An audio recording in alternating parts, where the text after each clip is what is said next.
Hello friends, how are you all? I hope you are well.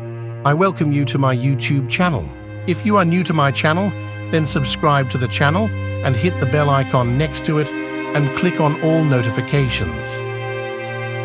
A poor widow once lived in a little cottage with a garden in front of it, in which grew 2 rose trees, one bearing white roses and the other red.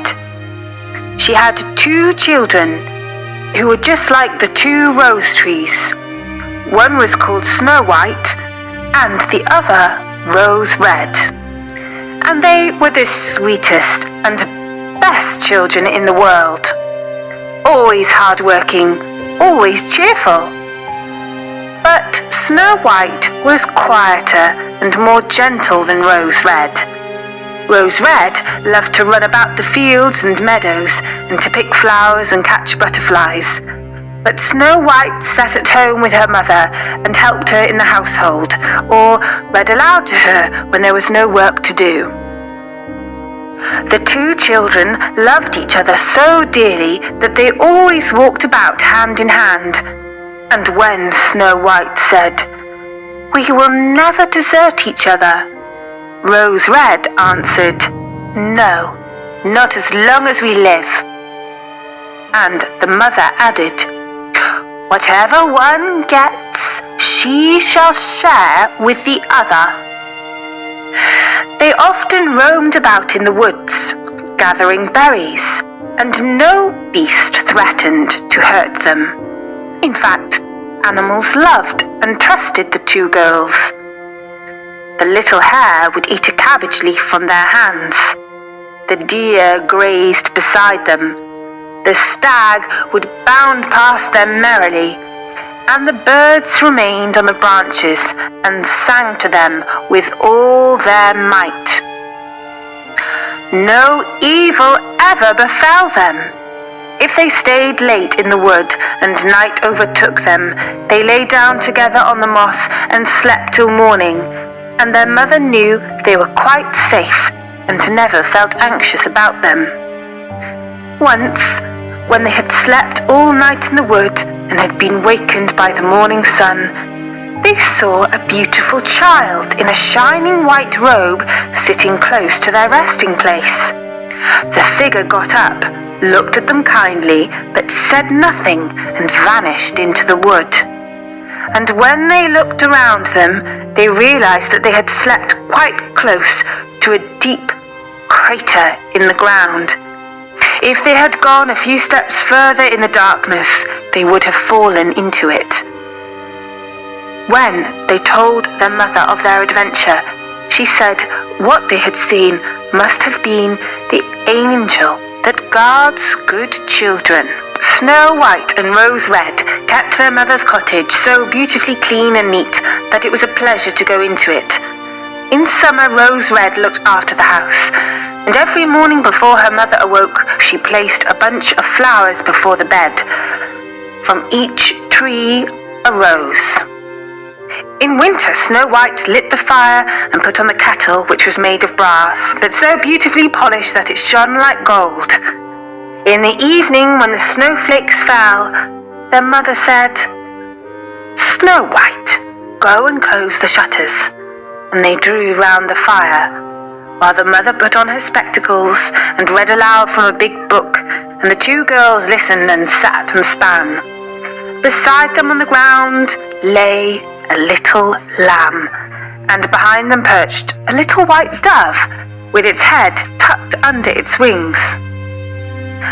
One evening, as they sat cosily together, someone knocked at the door as though he wanted to come in. The mother said, "Rose Red, open the door quickly. It must be some traveller seeking shelter." Rose Red hastened to unbar the door and thought she saw a poor man standing in the darkness outside. But it was no such thing. Only a bear, who poked his thick black head through the door. Rose Red screamed aloud and sprang back in terror. The lamb began to bleat. The dove flapped its wings, and Snow White ran and hid behind her mother's back. But the bear began to speak and said, be afraid. I won't hurt you. I'm half frozen and only wish to warm myself a little." "My poor bear," said the mother. "Lie down by the fire, only take care you don't burn your fur." Then she called out, "Snow White and Rose Red, come out. The bear will do you no harm. He is a good, honest creature." So they both came out of their hiding places, and gradually the lamb and dove drew near too, and they all forgot their fear. The bear asked the children to beat the snow a little out of his fur, and they fetched a brush and scrubbed him till he was dry. Then the beast stretched himself in front of the fire and growled quite happily and comfortably. The children soon grew quiet, at their ease with him, and teased him and played with him quite roughly.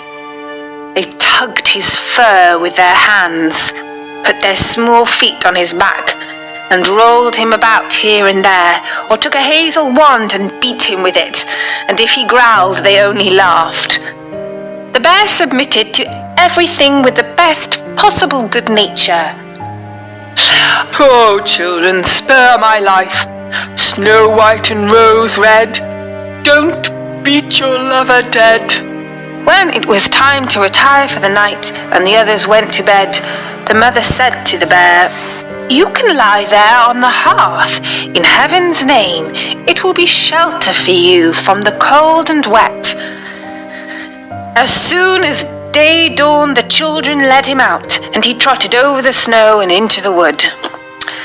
From this time on, the bear came every evening at the same hour and lay down by the hearth and let the children play what pranks they liked with him. And they got so used to him that the door was never shut till their friend had made his appearance. When spring came and all outside was green, the bear said one morning to Snow White, "Now I must go away, not return again the whole summer." "Where are you going to, dear bear?" asked Snow White. "I must go to the wood and protect my treasure from the wicked dwarfs. In winter, when the earth is frozen hard, they are forced to remain underground, for they can't work their way through. But now, when the sun has thawed and warmed the ground, they break through and come up above to spy the land and steal what they can. Anything that falls into their hands and into the caves is not easily found again." Snow White was quite sad that their friend was leaving, and when she unbarred the door for him, the bear, stepping out, caught a piece of his fur in the door knocker, and Snow White thought she saw glittering gold beneath it. She couldn't be certain of it, and the bear ran hastily away and soon disappeared behind the trees. A short time after this, the mother sent the children into the wood to collect twigs to start the fire. As they wandered, they came upon a big tree which lay felled on the ground, and on the trunk among the long grass they noticed something jumping up and down. But what it was, they couldn't be certain. When they approached nearer, they saw a dwarf with a wizened face and a beard a yard long. The end of the beard was jammed into a cleft of the tree, and the little man sprang about like a dog on a chain and didn't seem to know what he was to do. He glared at the girls with his fiery red eyes and screamed out, "What are you standing there for? Can't you come and help me?" "What were you doing, little man?" asked Rose Red. "You stupid, inquisitive goose," replied the dwarf. "I wanted to split the tree to get little chips of wood for our kitchen fire. My beautiful white beard has got caught in a cleft, so here I am stuck fast, but I can't get away, and you silly, smooth-faced milk and water girls just stand and laugh. Ah, what wretches you are!" The children did all in their power, but they couldn't get the beard out. It was wedged in far too firmly. "I will run and fetch somebody," said Rose Red. "Crazy blockheads," snapped the dwarf. "What's the good of calling anyone else? You're already too many for me. Does nothing better occur to you than that?" "Don't be so impatient," said Snow White, and taking her scissors out of her pocket, she cut off the end of his beard. As soon as the dwarf felt himself free, he seized a bag full of gold which was hidden among the roots of the tree, lifted it up and muttered out loud, "Curse these rude wretches, cutting off a piece of my splendid beard." With these words, he swung the bag over his back and disappeared without as much as looking at the children again. Shortly after this, Snow White and Rose Red were out again, walking along the bank of a stream. They saw something which looked like an enormous grasshopper springing toward the water as if it were going to jump in. They ran forward and recognized their old friend, the dwarf. "Where are you going to?" asked Rose Red. "You're surely not going to jump into the water." "I'm not such a fool!" screamed the dwarf. "Don't you see that this cursed fish is trying to drag me in?" The little man had been sitting on the bank fishing, when unfortunately the wind had entangled his beard in the line. Immediately afterwards, a big fish bit, and the feeble little creature had no strength to pull it out. The fish dragged the dwarf toward him. He clung on with all his might to every reed and blade of grass. The girls came up just in the nick of time, held him firm, and did all they could to free his beard from the line, but in vain. Beard and line were in a hopeless muddle. All they could do was to take out the scissors again to cut the beard. The little man was far from grateful to the girls for rescuing him. He yelled to them, "Do you call that manners, you toadstools, to disfigure a fellow's face? It wasn't enough that you shortened my beard before, but you must now cut off the best bit of it." Then he fetched a sack of pearls that lay among the rushes, and without saying another word, he dragged it away and disappeared behind a stone. It happened that soon after this, the mother sent the two girls to the town to buy needles, thread, laces, and ribbons. Their road led over a heath where huge boulders of rock lay scattered here and there. While trudging along, they saw a big bird hovering in the air, circling slowly above them, but always swooping lower till at last it settled on a rock not far from them. Immediately afterward, they heard a sharp, piercing cry. They ran forward and saw with horror that the eagle had pounced on their old friend, the dwarf, and was about to carry him off. The tender-hearted children seized hold of the little man and struggled so long with the bird that at last he let go his prey. When the dwarf had recovered from the first shock, he screamed in his screeching voice, "Couldn't you have treated me more carefully? You have torn my thin little coat all to shreds." Then he took a bag of precious stones and vanished under the rocks into his cave. The girls were used to his ingratitude and went on their way and did their business in town. On their way home, as they were again passing the heath, they surprised the dwarf pouring out his precious stones on an open space, for he had thought no one would pass by at so late an hour. The evening sun shone on the glittering stones, and they glanced and gleamed so beautifully that the children stood still and gazed on them. "What are you standing there gaping for?" screamed the dwarf, and his ashen grey face became scarlet with rage. He was about to go off with these angry words when a sudden growl was heard, and a black bear trotted out of the wood. The dwarf jumped up in great fright, but he hadn't time to escape down his hole for the bear was already close to him.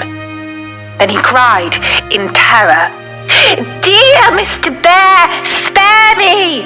I'll give you all my treasure. Look at those beautiful precious stones lying there. Spare my life! What pleasure would you get from a poor feeble fellow like me? You won't feel me between your teeth. There, lay hold of these two wicked girls. They will be a tender morsel for you, as fat as young quails. Eat them up for heaven's sake." But the bear, paying no attention to his words, gave the evil little creature one blow with his paw, and he never moved again. The girls had run away, but the bear called after them, "Snow White and Rose Red, don't be afraid. Wait, and I'll come with you." Then they recognized his voice and stood still. And when the bear was quite close to them, his skin suddenly fell off. And a beautiful man stood beside them, all dressed in gold. "I am a king's son," he said, "and have been doomed by that unholy little dwarf who had stolen my treasure to roam about the woods as a wild bear till his death should set me free. Now he has got his well-merited punishment. In due course, when the girls were old enough, Snow White married the prince who had been a bear, and Rose Red, his brother, and they divided the great treasure the dwarf had collected in his cave between them. The old mother lived for many years peacefully with her children, and she carried the two rose trees with her, and they stood in front of her window, and every year they bore the finest red and white roses. And that was the story of Snow White and Rose Red.